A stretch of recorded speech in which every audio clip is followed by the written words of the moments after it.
আজ একটু সকাল সকালই বাজার গেলেন পরিতোষবাবু। ওনার মেয়ে জামাই আর ছেলে আসছে।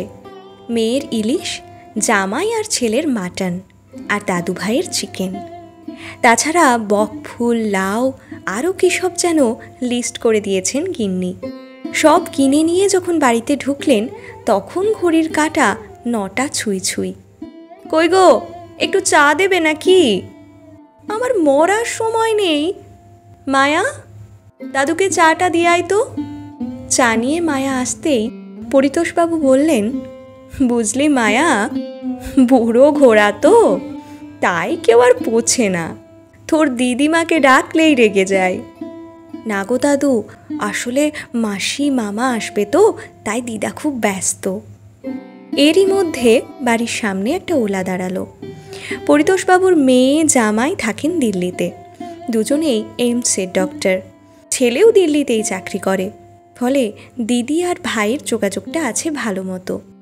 দুপুরে খাবার টেবিলে বসে পরিতোষবাবুর মেয়ে বলল, মা, তোমার কি মনে হয় আমি এখনো 16 বছরের মেয়ে? তুমি এত অয়েলে রান্না করেছো কেন? আমরা কেউই ইলিশ ভাপা খাবো না। আবার মাটন, মারবে নাকি? একটু খা, রাঁধলাম তোর জন্য। ওহ মা, আমি আর তোমার জামাই এসব খাই না, তোমার নাতি খেতে পারে। ছেলেরও দেখলেন একই মত, কেউই অয়েলি খেতে রাজি না। বাধ্য হয়ে তুলে রাখলেন ফ্রিজে। চোখটা অকারণেই ভিজে গেল। খাওয়া দাওয়ার পর ছেলে বলল, মা, বাবা, তোমাদের সাথে আমাদের কিছু কথা আছে। ইনফ্যাক্ট এই জন্যই আমাদের আশা।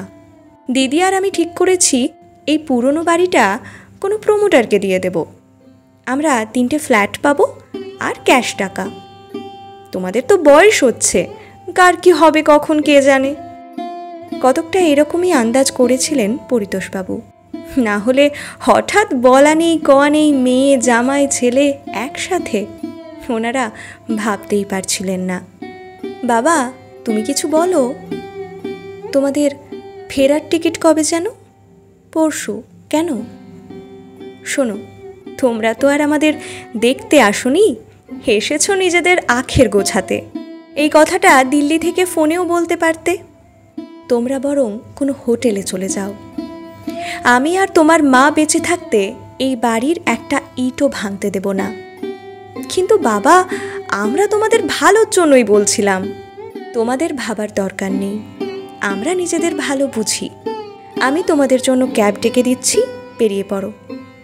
শোয়ার ঘরের বিছানায় ফুলে ফুলে কাঁদছিলেন পরিতোষবাবুর স্ত্রী। পরিতোষবাবু ঘরে ঢুকে পিঠে হাত রাখলেন। তারপর পকেট থেকে একটা লেবু লজেন্স বার করে ওনার মুখে ঢুকিয়ে দিলেন আর জড়িয়ে ধরলেন স্ত্রীকে। Happy chocolate day, happy hug day and happy Valentine's day. আমি ওদের ফিরিয়ে দিলাম মিনু। আমি আর তুমি, এই হোক না আমাদের জগৎ। আমরাই আমাদের ভরসা, কাউকে প্রয়োজন নেই আমাদের। পরিতোষবাবুর কাঁধে মাথা রাখলেন মিনু দেবী। আজ আরও বেশি বেশি ভরসা করতে ইচ্ছে করছে। চোখ দুটো বুজে আসছে ক্লান্তিতে। সারাদিন তো কম ধকল গেল না। পরিতোষবাবুর কাঁধে মাথা রেখে তিনি ঘুমিয়ে পড়লেন। পরিতোষবাবু উঠে গিয়ে জানালাটা খুলে দিলেন।